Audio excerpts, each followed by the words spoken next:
Savais-tu que l'étymologie du mot grimoire vient du mot grammaire, signifiant ce qui est lié aux lettres?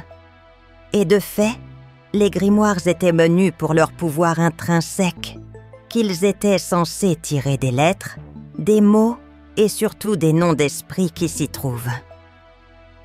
Au Moyen Âge, on pensait que les mots des grimoires recelaient tellement de pouvoir en eux-mêmes que si un passage était mal prononcé par un non-initié, l'énergie magique ainsi libérée de manière inappropriée était susceptible de provoquer des catastrophes.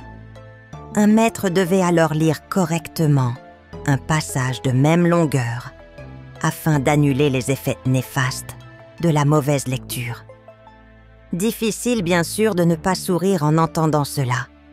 Il est évident que de telles croyances relèvent de la superstition ou de la volonté de contrôle. On effraie le non-initié ou le novice afin de donner plus de pouvoir au maître. Non, ne fais pas cela.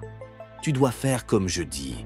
Tu dois m'obéir sous peine de damner ton âme ou de provoquer une tempête magique qui fichera ta vie en l'air.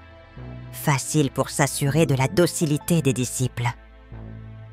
Au-delà de cela, il y a une base de croyance utile. Croire que l'objet grimoire a un pouvoir en lui-même est une forme intéressante d'animisme. Et l'animisme fonctionne admirablement bien avec la sorcellerie. Si l'objet a un pouvoir, c'est qu'il est, d'une certaine manière, habité d'une vie propre. Et s'il possède une vie propre, c'est qu'il est habité par un esprit. On peut entretenir une sorte de relation avec lui. Il devient un esprit allié incarné.